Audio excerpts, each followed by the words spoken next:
कर, तो बोले खाने में सुख है, मुझे यही खाने में सुख है, मैं जाने वाला नहीं हूँ। इसमें गिर के जो मुझे आनंद आता है वो वैकुंठ लोक में भी नहीं है। तब प्रहलाद जी को पता चल गया कि जो योनि में जो जीव है वो गुरु की शरण के बिना छूटता नहीं है। तो कल आपका प्रश्न था ना, गुरु की शरण हमें ग्रहण करनी चाहिए, गुरु बनाना ही चाहिए, और ऐसे नहीं प्रत्यक्ष गुरु बनाने चाहिए। जो बाकी है मेरा, हाँ, प्रत्यक्ष गुरु से दीक्षा लेनी चाहिए।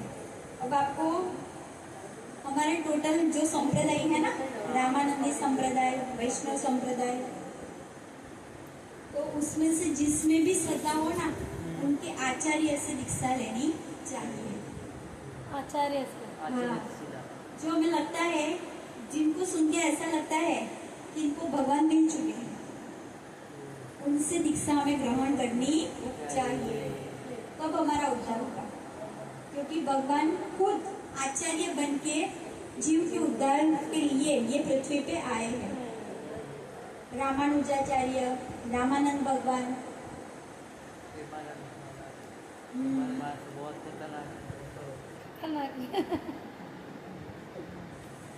है ना, सब सोचना है पहले किसके प्रति ज्यादा हमें निष्ठा है, और हमें किसकी शरण में जाने से ऐसा लगता है कि हमें भगवान मिलेंगे, है ना। और फिर से सोचना है कि हमारा भाव कौन सा है,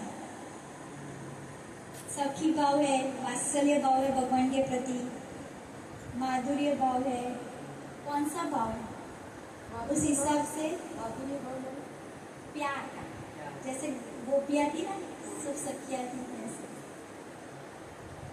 तो ऐसे हमें दीक्षा लेनी चाहिए, क्योंकि भगवान भी इस धरती पे आके गुरु बना रहे हैं, है ना। और ऐसा भी देखा गया है, जैसे नामदेव जी का सुना था ना हमने, तो नामदेव जी को जब तक गुरु से दीक्षा नहीं मिली ना, तब तक भगवान बातें तो उनसे करते थे, और भगवान ने आलिंगन तब किया जब नामदेव जी ने गुरु बनाया। आलिंगन मतलब इसलिए गुरु बनाए ना, तभी हमारा जीवन सार्थक है। गुरु बिन ज्ञान न उपजे, गुरु बिन मले न बे, गुरु बिन संशय न टले, जय जय श्री गुरुदेव। बोलो गुरु जी की जय हो।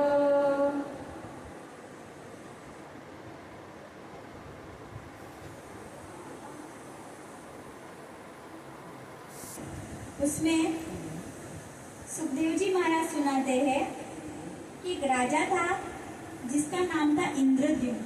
क्या नाम था? और वो, उसका बहुत नाम था, वो भगवान की सेवा में बहुत लगा हुआ था, तो सारे ऋषि मुनि उसके दर्शन के लिए जाते थे। अब एक दिन अगस्त्य ऋषि को भी हुआ मैं इसके दर्शन करके आऊंगा। तब जब अगस्त्य ऋषि उसके दर्शन करने के लिए आते हैं तो उससे एक भूल हो जाती है। जब भी हमारे पास कोई संत पुरुष पधारे ना, तो तुरंत हमें खड़ा हो जाना चाहिए और उनसे आशीर्वाद लेने चाहिए, पर वो खड़े हुए नहीं। उस दूध से अगस्त्य ऋषि को गुस्सा आ गया और उन्होंने उसको श्राप दे दिया, जड़ के जैसे होके तू बैठा रहा, इसलिए तेरा जड़ योनि में जन्म होगा। और वही इंद्रद्युम्न दूसरे जन्म में बनते हैं गजेंद्र। क्या बनते हैं? गजेंद्र। गजेंद्र मोक्ष। वही क्या बनते हैं? गजेंद्र।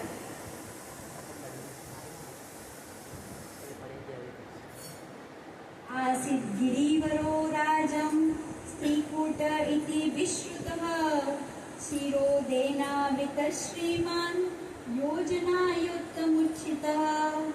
क्षीर सागर में त्रिकुट नाम का एक प्रसिद्ध, सुंदर एवं श्रेष्ठ पर्वत है। जो 10,000 योजन ऊंचा है और वो स्वर्ग के जैसा ही दिखने वाला है। ऐसे त्रिकुट पहाड़ की पहाड़ियों में उसका दूसरा जन्म होता है गजेंद्र, जिसकी बहुत सारी हाथियां थी और वो मदन हाथी था, क्योंकि जिस योनि में हम होते हैं हम वैसा ही तो बिहेवियर करते हैं ना। तो वो ऐसे घूम रहा था और घूमते घूमते एक दिन हाथी को किससे प्यार होता है ज्यादा? पानी से। तो वो एक वहां पे जो सरोवर था उसमें प्रविष्ट हुआ, है ना। जैसे ही वो सरोवर में एंटर हुआ, अपनी सूंड से जल की फुहारें छोड़ छोड़कर अपने हाथनी बच्चों को सबको नहलाने लगा और उनके मुंह में सूंड डालकर जल पिलाने लगा। तो ऐसा ही वो मददमत हुआ था, यानी कि अपने ही परिवार की खुशी में खुश रहने वाला। उसको काल की गति की कोई परवाह थी ऐसे भी उस योनि में कहाँ हमें कुछ पता होता है। तो उस समय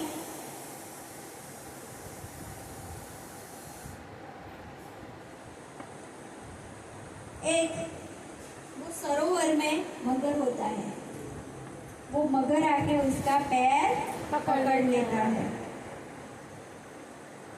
अब मगर की शक्ति पानी में ज्यादा होती है। हाथी किसका प्राणी है? बाहर जमीन का। तो उसकी शक्ति धीरे धीरे कम होती है। उसको लगता है कि मैं इतना बलवान हूँ तो मैं इससे जीत जाऊंगा। वो नाचता ही रहता है और नहलाता ही रहता है और टाइम जैसे जैसे जाता है वो जो मगरमच्छ था उसका बल बढ़ जाता है और ऐसा 1000 वर्ष बीत जाते हैं। कितने? 1000 वर्ष तक वो युद्ध चलता है।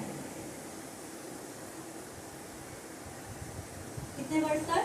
1000 years। और उस दौरान उसके जितने भी परिवार वाले थे वो एक एक करके चले जाते हैं। छोड़ दे। अब आपका युद्ध है तो आप ही लड़ो। अब मगरमच्छ को पता चल जाता है कि मेरा यहाँ पे कोई नहीं है, क्योंकि वो पहले के जन्म में क्या था? इंद्रद्युम्न राजा क्या करता था? भक्ति। जब संकट आता है तब हमें सब छोड़ के चले जाते हैं, तब हमें भगवान की याद आती है। जबकि उसका गजेंद्र की योनि में जन्म हुआ है, उसने पहले भगवान की भक्ति की है, उसको भी भगवान याद आते हैं। और फिर जब उसे भगवान याद आते हैं तो हो से बोलता है। री तो उसका बाकी था और ये भगवान गरुड़ पे बैठ के तुरंत उसके लिए दौड़ते हैं और री उससे बोला भी नहीं। उसके पहले भगवान को लगता है गरुड़ जी के भी उड़ने का जो स्थिति है, स्पीड है वो कम है। भगवान वहां से जंप लगाते हैं। ऐसे ही भगवान कि अपना भक्त जब पुकारता है तो वो ठहरते नहीं है और कूद के क्या करते हैं? कूद के वो अपना सुदर्शन चक्र चलाते हैं और तुरंत वो ग्राह जो मगरमच्छ था उसका सिर काट देते हैं। अब हाथी यहाँ पे भगवान की स्तुति कर रहा है, जिसे गजेंद्र मोक्ष बोलते हैं। बोलते हैं कि ये गजेंद्र मोक्ष इतना दिव्य है कि अगर कोई उसकी स्तुति रोज करता है तो निश्चित ही उसे अंतिम क्षण में भगवान की याद आती ही आती है। और अंतमति सो गति। तो अगर हमें भगवान की याद अंत क्षण में चाहिए तो हमें क्या करना है? गजेंद्र मोक्ष की स्तुति करना है। अब ये हाथी का तो पता चला ये कौन था। अब वो जो मगर था ना, वो मगर हुहू नाम का गंधर्व था। हुहू, उसको भी श्राप मिला था और देवल ऋषि जब संध्या कर रहे थे तो गंधर्व का स्वभाव होता है हंसने का, है ना। तो वो वहां पे उनकी मजाक उड़ा रहा था और उन्होंने श्राप दिया था। इसी की वजह से वो दूसरे जन्म में मगरमच्छ बना था। और उन्होंने श्राप देते वक्त जब उसने प्रार्थना की, हम बोलते हैं साधु से होए ना कारज हानि, यानी साधु से कभी भी हानि होती नहीं है। वो किसी को वरदान दे के भी मुक्त कर सकते हैं, अगर वो किसी को श्राप देते हैं तो भी उनकी मुक्ति ही होती है ना। वो भगवान तक ही पहुंचाते हैं, उनका श्राप भी क्या है, आशीर्वाद है। तो उन्होंने बोला कि जब तेरा पैर कोई भक्त पकड़ेगा तब तेरा उद्धार होगा। और एक गजेंद्र भगवान का पहले भक्त था। अब गजराज पूछते हैं कि प्रभु ये बताओ कि आप किसकी प्रार्थना से यहाँ प्रकट हुए हो। भगवान ने बोला तूने पुकारा है, तेरी प्रार्थना से मैं प्रकट हुआ हूँ। तो एक बात बताओ, मुझसे पहले आपने इसका उद्धार क्यों किया? तो भगवान ने जवाब दिया कि जो मेरे भक्त का पैर पकड़ लेता है उसका उद्धार मैं पहले करता हूँ। बोलो भक्त वत्सल भगवान की जय। हाथी की योनि में भी उसने पुकारा तो भगवान आए और बोलते हैं ऐसे 10,000 साल तक वो युद्ध चला। तो जब भगवान आए ना तो उसको स्मृति हुई कि मैं भगवान को क्या अर्पण करूं। और वो इतने साल तक युद्ध चला होगा तो वहां तो कुछ होगा नहीं, तो भी वो सुंड में उसके कमल आ जाता है। अब संत भाव देते हैं कि लक्ष्मी जी देखती है कि मेरे प्रभु कहाँ जा रहे हैं और मेरे भक्त के अंदर क्या विचार आ रहा है। तब लक्ष्मी जी अपने हाथ का जो कमल है वो गजेंद्र को दे देती है और वही कमल हाथी भगवान को भेंट करते हैं। बोलो कृष्ण कन्हैया लाल की जय। तुझको पुकार रहे आओ आओ रसिया, तुझको पुकार रहे आओ आओ रसिया। सब दुख दूर हुए जब तेरा नाम लिया। सब दुख दूर हुए जब तेरा नाम लिया। वो तुझको पुकार रहे आओ आओ रसिया, तुझको पुकार रहे आओ आओ रसिया। सब दुख दूर हुए जब तेरा नाम लिया। सब दुख दूर हुए जब तेरा नाम लिया। मन के मधुवन में रास रचाए रसिया। मन के मधुवन में रास रचाए रसिया। सब दुख दूर हुए जब तेरा नाम लिया। सब दुख दूर हुए जब तेरा नाम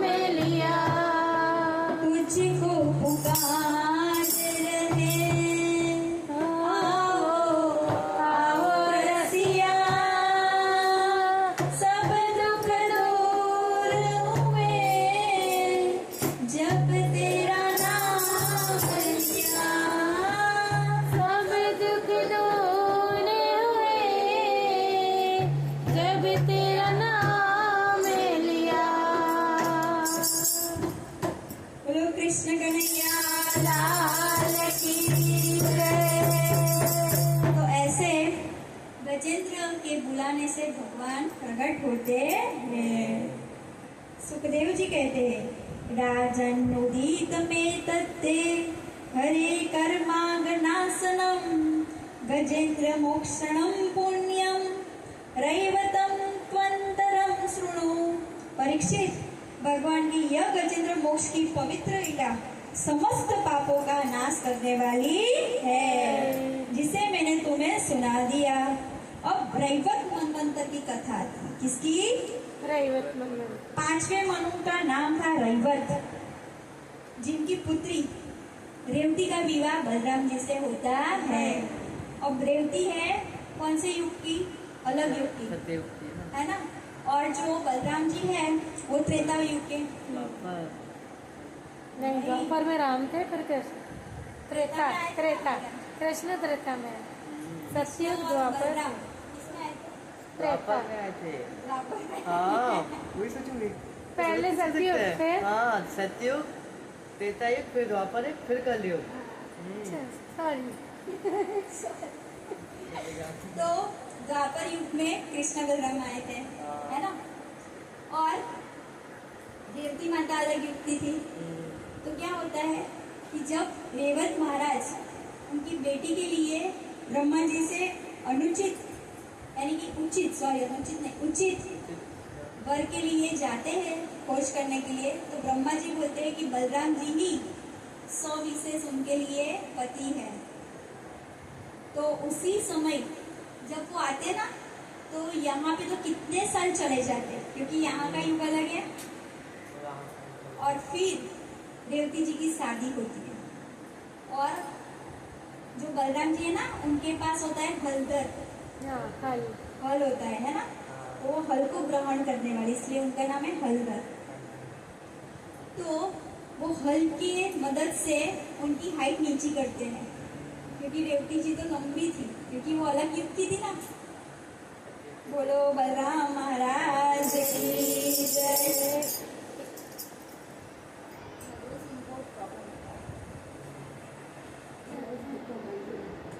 नहीं, वो भूख लग जाती है। यहाँ रखो ना। इस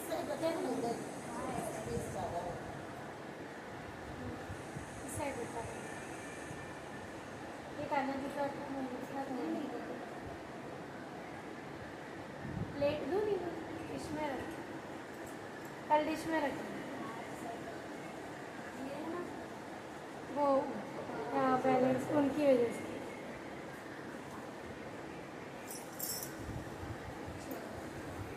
तो कृष्ण कन्हैया लाल की जय। 5वें मनु का नाम था रैवत। वे चौथे मनु तामस के सगे भाई थे। उनके अर्जुन, बलि, विंध्य आदि कई पुत्र थे।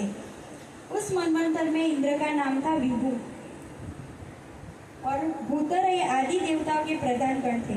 परीक्षित, उस समय हिरण्यरोमा, वेशिरा, उद्वबाहु आदि सप्तर्षि थे। सप्तर्षि भी बदलते हैं। ऐसे आगे के वंश में कथा आती है।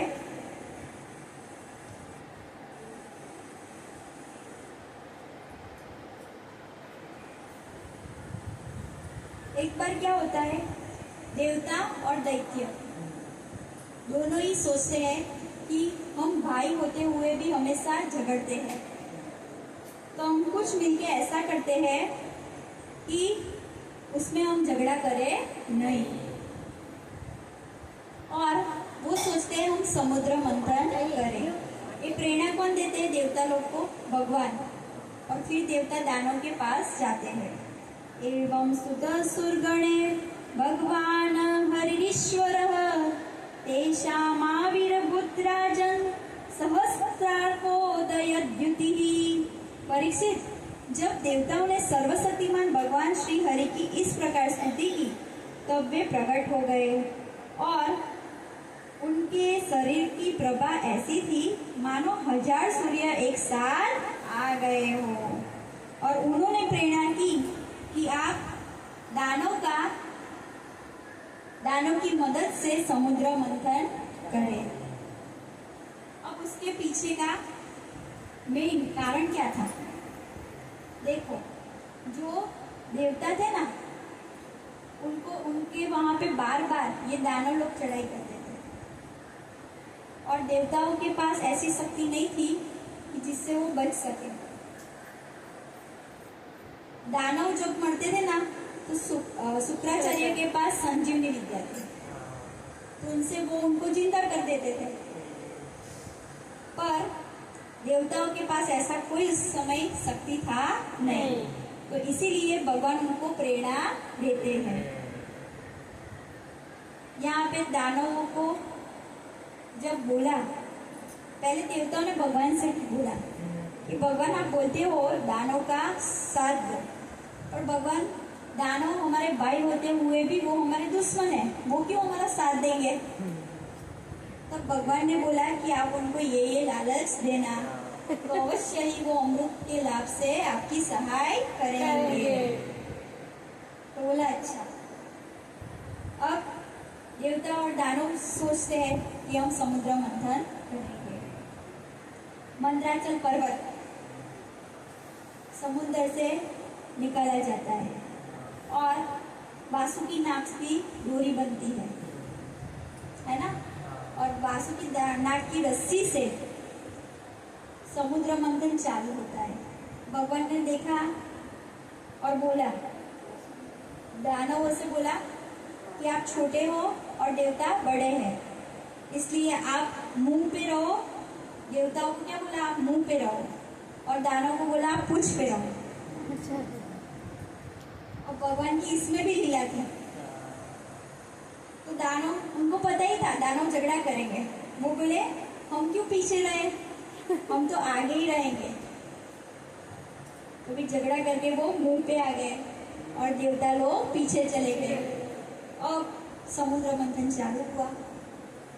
वासुकी नाग की रस्सी, जैसे जैसे वासुकी नाग की रस्सी खींचती थी, वैसे वैसे उनके शरीर में आग बाहर निकलती थी। दानव का मुंह हो गया काला। भगवान बोले अब बने रहो बड़े, अब बने रहो बड़े। तो भगवान की हर एक लीला के पीछे मर्म होता है। बोले कृष्णाय नमः। फिर जैसे ही समुद्र मंथन चालू हुआ ना, जब भी हम कुछ कार्य चालू करते हैं तो हमें किसका आह्वान करना चाहिए? गणेश जी का। वो किया नहीं था। मंदराचल पर्वत डोलने लगा। किसी की ऐसी सामर्थ्य नहीं थी कि उसे संभाल सके। देवता ने फिर से भगवान का आह्वान किया। भगवान एक आप ही रक्षक हो, रक्षक एक आप ही कृष्ण मुरारी। तब भगवान ने अवतार ग्रहण किया, कच्छप अवतार। बोलो कच्छप भगवान की जय। अब भगवान ने जब कच्छप अवतार लिया तो उनकी पीठ के ऊपर मंदराचल को धारण किया भगवान ने।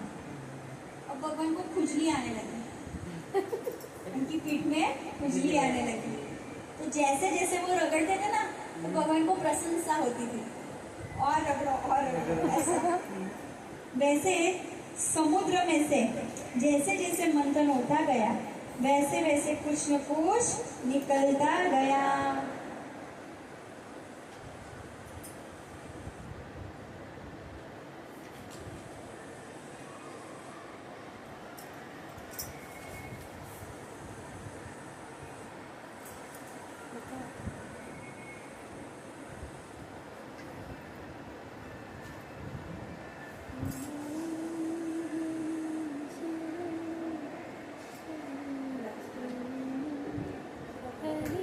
Shri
गोपाल नंदलाल कृष्ण गोविंद गोविंद गोपाल नंदलाल कृष्ण गोविंद गोविंद गोपाल नंदलाल।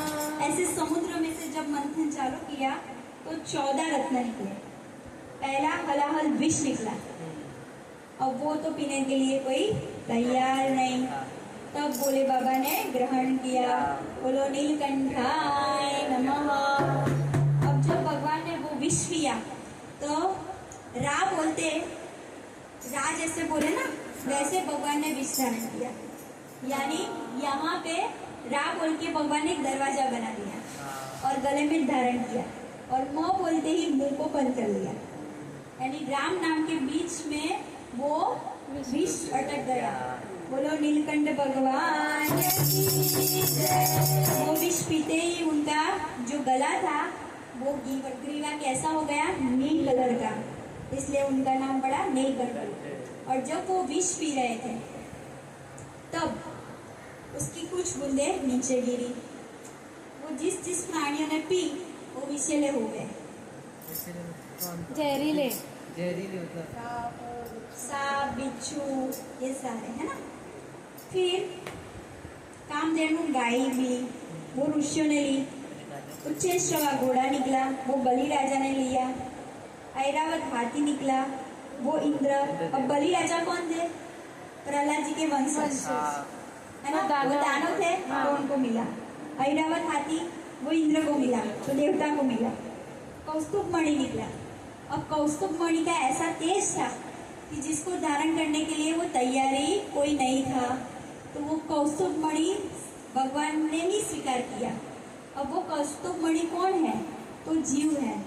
जीव को भगवान यहाँ रखते हैं, यानी कि दिल के बीच में। तो कौस्तुभ मणि का ये मर्म है। तो बोलो कौस्तुभ मणि धारण भगवान की जय। फिर कल्प वृक्ष निकला। कल्प वृक्ष को स्थापित स्वर्ग में किया गया, जिसके नीचे बैठने से कोई भी भौतिक इच्छा पूरी होती है। फिर रंभा अप्सरा निकली, वो भी देवताओं ने ली। फिर लक्ष्मी जी निकले। लक्ष्मी जी निकले तो लक्ष्मी जी खुद से हार लेके निकली थी, तो वो हर कोई को देखती गई, सबको देखते गए और सभी में उनको दोष दिखाई दिए। अब जो भगवान थे ना वो तो ऐसे नीचे सिर करके बैठे थे, जबकि जब लक्ष्मी जी हर किसी के पास आते थे ना तो सबका मुंह ऐसा होता था ऊपर उसको और देखते थे। वो सोचते थे कि ये मुझे माला पहना दे, ये मुझे माला पहना दे। तो लक्ष्मी जी तो समझ जाती थी। अब विष्णु भगवान को देख के उनको ऐसा लगा कि यही ऐसे है जिसको मेरे पाने में कोई इच्छा है नहीं। तो यही है जो संकल्प मात्र से ही मुझे लगता है सबका कल्याण करने वाले हैं और उनका स्वरूप भी ऐसा है। तो मेरे बनने के योग्य कौन है? सिर्फ भगवान। तो लक्ष्मी जी की शादी भगवान से होती है। बोलो लक्ष्मी महारानी की जय। इसीलिए समुद्र की बेटी कौन है? लक्ष्मी माँ। फिर वारुणी निकली। वारुणी यानी मदिरा, वो दैत्य ने ली। फिर चंद्रमा निकला, उसको शिव ने धारण किया। बोलो चंद्रेश्वर भगवान की जय। पारिजात वृक्ष निकला, वो भी स्वर्ग में गया। 12वां पंचजन्य शंख निकला, वो विजय का प्रतीक है। पंचजन्य नाम का राक्षस था, शंखचूड़ नाम का, उसने उसको भगवान ने मारा था। तो ये शंख किसका प्रतीक है? भगवान का ही प्रतीक है ना, क्योंकि भगवान ने उसको मारा था तो वो भगवान का पार्षद बन गया था। और दूसरे रूप में वो पंचजन्य शंख बना, वो भगवान धारण करते हैं। भगवान के हाथ में जो हाथ में होता है। फिर धन्वंतरी जी निकले और वो धन्वंतरी कौन है? डॉक्टर है, आयुर्वेद के है ना। आयुर्वेदिक के होने। देवताओं के वैद्य है जो अमरावती में निवास करते हैं। और 14वां नंबर जो लास्ट है उसमें क्या निकला? अमृत, है ना। अब यहाँ पे भगवान के 2 अवतार हुए। पहला कौन सा? कश्यप। कच्छप अवतार। दूसरा जो धन्वंतरी स्वयं निकले थे वो स्वयं भगवान ही थे, है ना। बोलो धन्वंतरी भगवान की जय। जब अमृत कलश लेके अमृत निकलता है तो भगवान दूसरा रूप धारण करते हैं, मोहिनी स्वरूप। और इतना मोहक स्वरूप होता है, इसलिए उनका नाम मन को मोह लेने वाला होता है ना। वो मोह लेने वाला होता है, इसलिए उसका नाम क्या है, मोहिनी। बोलो मोहिनी भगवान की जय। अब जैसे ही मोहिनी स्वरूप भगवान लेते हैं, तुरंत वो अमृत कलश धारण करते हैं और जो दानव है ना, उनको बोलते हैं कि आप कैसे मूर्ख हो, आपको कैसे विश्वास कि मैं आपको पिलाऊं। तो वो देवता लोग बोलते हैं कि ये सच्ची स्त्री है, हमें लगेगा ये पिलाएगी हमको, इसलिए उनके ऊपर विश्वास आ जाता है। फिर जैसे ही उसका विश्वास दृढ़ होता है तो भगवान क्या बोलते हैं कि चलो मैं आपको पहले ही ये पिला दूं, आप एक काम करो, कतार में बैठ जाओ। फिर बोलते हैं कि देखो ये कलश है ना, उसमें ऊपर ऊपर का मुझे पतला लग रहा है, गाढ़ा जो भाग है ना वो नीचे है। तो देवता लोग, दानव लोग बोलते हैं अरे तो एक काम करो, ये जो हमारे भाई आए हैं ना देवता, उनको पिला दो पहले। तो भगवान को तो वही चाहिए था, तो बोले बैठ जाओ कतार में। उसमें जो राहु था वो बहुत चालाक था, उधर जाके बैठ गया। उसने सूर्य नारायण और चंद्रमा के बीच में जगह बना ली। सबको मोहिनी भगवान ने पिलाया। तब जब राहु को के मुंह में जैसे गया ना, तो चंद्रमा ने इशारा किया और सूर्य ने इशारा किया, इशारा करके बोला कि ये दानव है, और भगवान समझ गए। तुरंत भगवान ने चक्र उठाया और चक्र उठा के राहु का सर धड़ से अलग कर दिया और उसका सिर बना राहु और नीचे का जो भाग था ना वो बना केतु।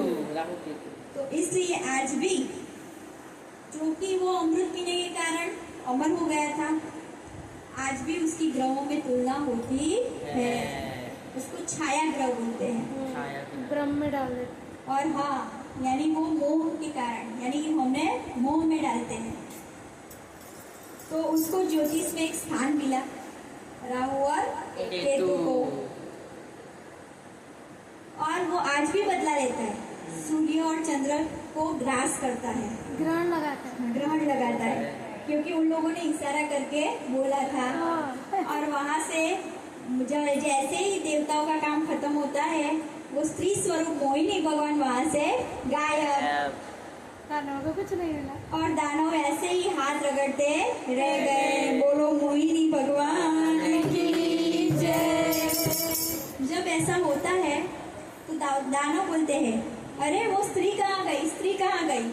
उसमें से एक बोलता है अरे वो स्त्री नहीं थी, पुरुष था, कहाँ गया बोलो। तो बोले वो स्वयं विष्णु ही हमें छलने के लिए आए थे। तब दानव गुस्सा हो जाते हैं, संग्राम होता है, महासंग्राम। और उस समय एक और बात होती है, क्या होता है कि देवता का जो पुत्र होता है, इंद्र का पुत्र जयंत, वो भागता है लेके कलश को, और जैसे ही वो भागता है ना, तो उस दौरान 4 जगह पे बूंद गिरती है, और उसी को ही हम बोलते हैं कुंभ मेला। वो मुहूर्त आने पर भी वही देवत्य फिर से अमृतत्व जागृत होता है, इसलिए सब कुंभ स्नान करने जाते हैं। यहाँ तक कि देवता लोग भी वो स्नान करने के लिए आते हैं, है ना। इसलिए कुंभ स्नान अवश्य करना चाहिए। बोलो कुंभ मेले की जय। और हरिद्वार, उज्जैन, ऋषिकेश और प्रयागराज, वहाँ पे वो बूंद गिरी थी। तो ऐसे कुंभ मेला होता है, और भगवान तो गायब हो चुके, दानव लोग गुस्सा हो गए। अब महासंग्राम हुआ, तब देवताओं की हार हुई और दानव लोग जीत गए। उन्होंने इंद्रासन हासिल कर दिया। अब क्या करना है? तब देवताओं की जो माता थी ना, कौन? देवताओं की माता दिति। हाँ दीदी। गुड, सुन रहे हो आप? दीदी और अदिति। तो दीति माता ने भगवान से प्रार्थना की। दीति के पति कौन? कश्यप जी। वो कश्यप जी के पास जाती है और जब उनसे समाधान पूछती है तो बोलते हैं कि पयोव्रत का व्रत रखो। कौन सा? पयोव्रत का। और वो पयो यानी पय का मीनिंग होता है दूध। दूध पी के वो व्रत रखना होता है। तभी जब वो देवताओं की जय के लिए जैसे ही व्रत रखते हैं तो पयोव्रत जैसे ही समाप्त होता है, भगवान स्वयं दीति नहीं अदिति अदिति, हाँ। दीदी तो दीदी तो असुरों की माता हाँ। थी। हाँ। दोनों बहनें थी। अदिति है ना, वो देवताओं की माता, हाँ। और दीति थी ना, वो दानवों की माता। बाप रे, सही था। दोनों बहनें ही है ना। हमने तो बोल दिया अभी। हमने बुआ वाले हमने लिया। पहले जितनी देवताओं की अदिति। नहीं, अदिति वो देवताओं की माता है और दीति है ना, वो दानवों की माता। अच्छा तो बात हाँ, सही बोला। वो बहनों के नाम। बहनों ही थी ना, अदिति अदिति दक्ष राजा की। तो देखा नहीं था दस अभी पहले बोला था ना हमने, हाँ। अदिति बोला था। भूल गया। तो बोलो अदिति माता की जय। कश्यप मुनि के बोलने पे जब वो व्रत करते हैं पयोव्रत, तब फागण सुद एकम हाँ फागण सुद एकम पे उनके वहाँ पे बालक का जन्म होता है और वही है वामन भगवान। बोलो वामन भगवान की जय। 12 दिन का ये व्रत होता है जिसमें सब नियम पालन करने होते हैं और दूध का ही और सिर्फ दूध पीना होता है और सिर्फ भगवान का स्मरण और चिंतन ही करना होता जो है। बहुत ही कठिन कर सके ना वो ही कठिन व्रत है। पयोव्रत देखो, फागण सुद एकम से 12 तक ये व्रत रखना होता है। सुद एकम से 12 तक। और ऐसे पयोव्रत से अदिति माता को कौन हुआ? वामन भगवान हुए। बोलो वामन भगवान की जय। और वामन भगवान का जन्म कब होता है? भादरवा मंथ में। भादरवा सुद 12 के दिन वो जन्म लेते हैं। उस टाइम पे नक्षत्र होता है श्रवण, और श्रवण नक्षत्र इतना पवित्र नक्षत्र है, भगवान का इतना प्यारा नक्षत्र है। तुलसी महिमा के श्लोक में ऐसा बोला गया है कि अगर कोई श्रवण नक्षत्र के दिन 15 से ज्यादा तुलसी लगाता है तो यानी कि वो स्वयं वृंदावन बना रहा है अपने हाथों से, तो उसे वृंदावन ही प्राप्त होता है। बोलो वृंदावन की जय हो। और उसी श्रवण नक्षत्र में बुधवार और अभिजीत नक्षत्र होता है और उसी टाइम पे वामन भगवान का जन्म होता है। बोलो वामन भगवान की जय। अब हम एक भजन से वामन भगवान का चरित्र देख लेते हैं ना। देखना चाहिए था 8:30 बजे। 8:30 बज गए। हाँ 8:30 हाँ, मैं बता नहीं रहा था, उसे देख रहा हूँ मैं। एक बोल देते हैं, वामन भगवान को पकड़। हाँ। आप दूर रहते हो ना फिर। हम तो बैठे हैं। नहीं पता देना अभी भी बहुत सा सुन लेते हैं। मैं दूर रहते पता हैं। है, ऐसी तो है। हम्म।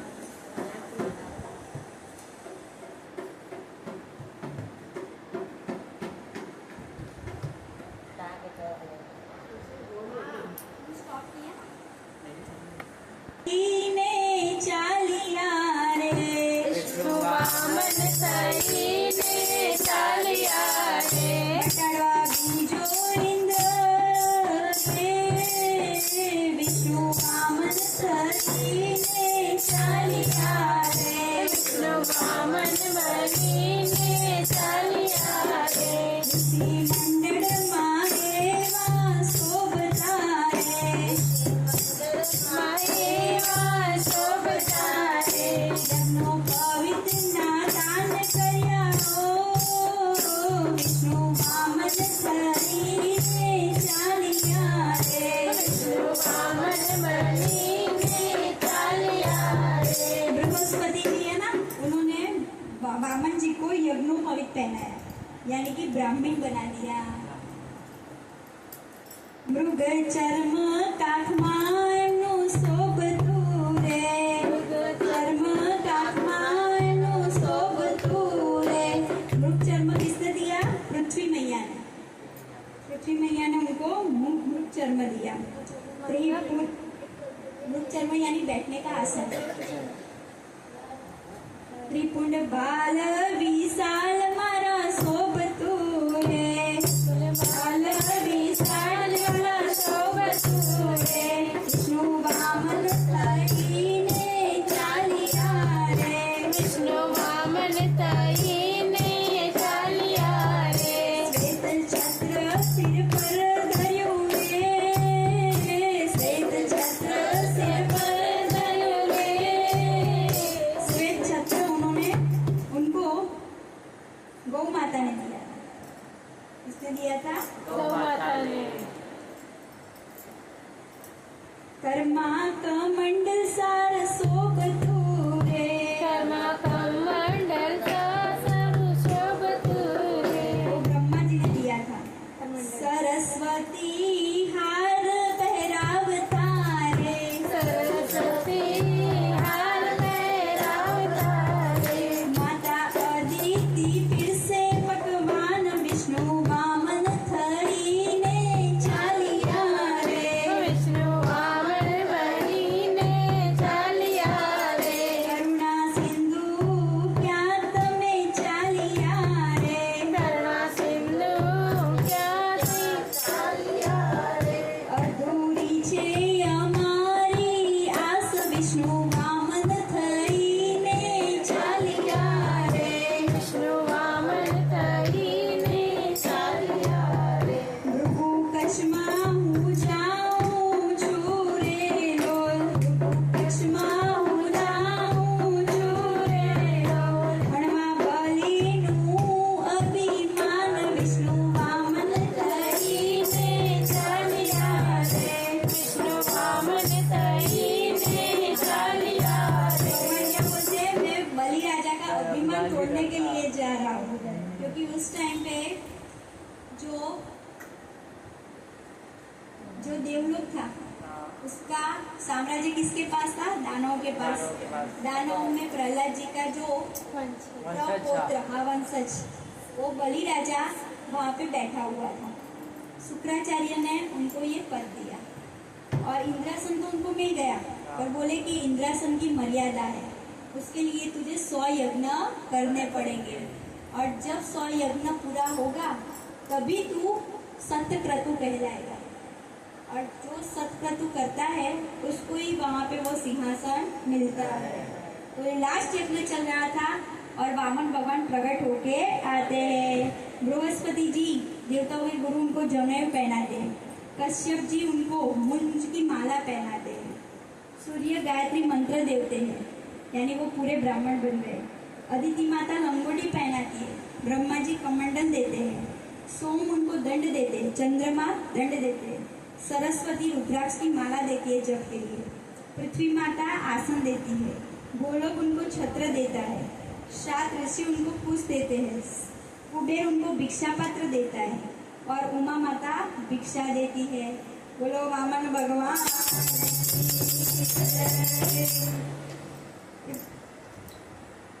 वामन चरित्र पूरा करें।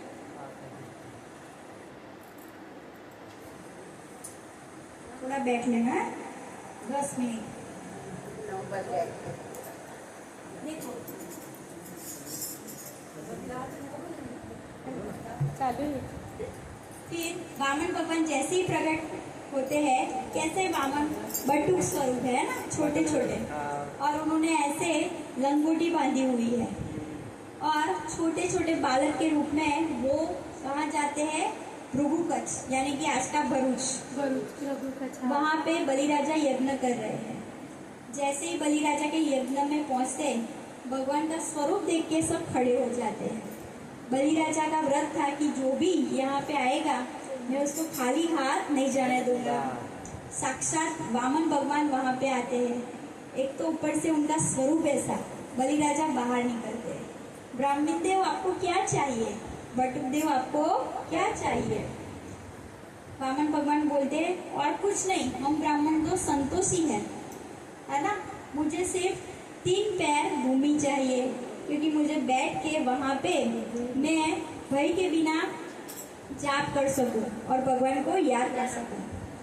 तो बलि राजा हंसते हैं और बोलते हैं, अरे भगवान, एक तो आप है इतने बटु, और उसमें से 3 पैर अगर पृथ्वी मांगोगे तो कितनी पृथ्वी आपको मिलेगी।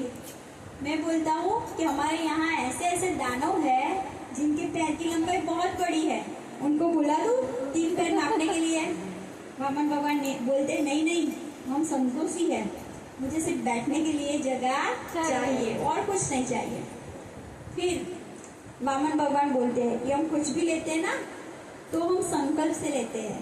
पहले आप संकल्प करो और फिर आप मुझे दान में दो। यहाँ पे संकल्प संकल्प के लिए जैसे ही तैयार होते हैं, शुक्राचार्य जी समझ जाते हैं, अरे 3 पैर पृथ्वी किस ब्राह्मण को चाहिए, और इसको तो देखते ही कुछ और ही लगता है। जैसे ही ध्यान करते हैं, प्रभु का स्वरूप नजर में आ जाता है।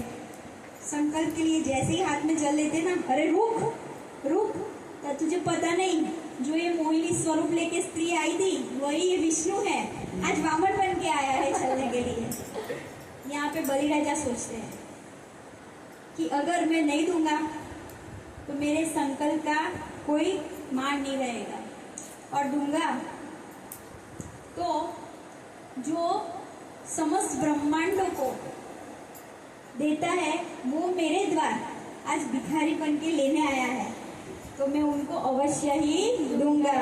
तो दोनों साइड मेरी तो जीत ही है, तो अवश्य ही मैं दूंगा। यहाँ पे शुक्राचार्य को आ जाता है गुस्सा, कि गुरु की बात तो नहीं मानता, जा श्रीहीन हो जा। और जैसे ही संकल्प होता है ना, तो और भी रोकने के लिए शुक्राचार्य वहाँ जो जल लेने के लिए लोटा होता है ना, उसके नाड़चा में अंदर फंस जाते हैं और यहाँ पे जल गिरता नहीं है। जैसे ही जल नहीं गिरता तो भगवान कुछ निकालते हैं और अंदर डालते हैं। यहाँ पे उनकी एक आंख फूट जाती है और फिर शुक्राचार्य भगवान भौरे के रूप में आके निकल जाते हैं।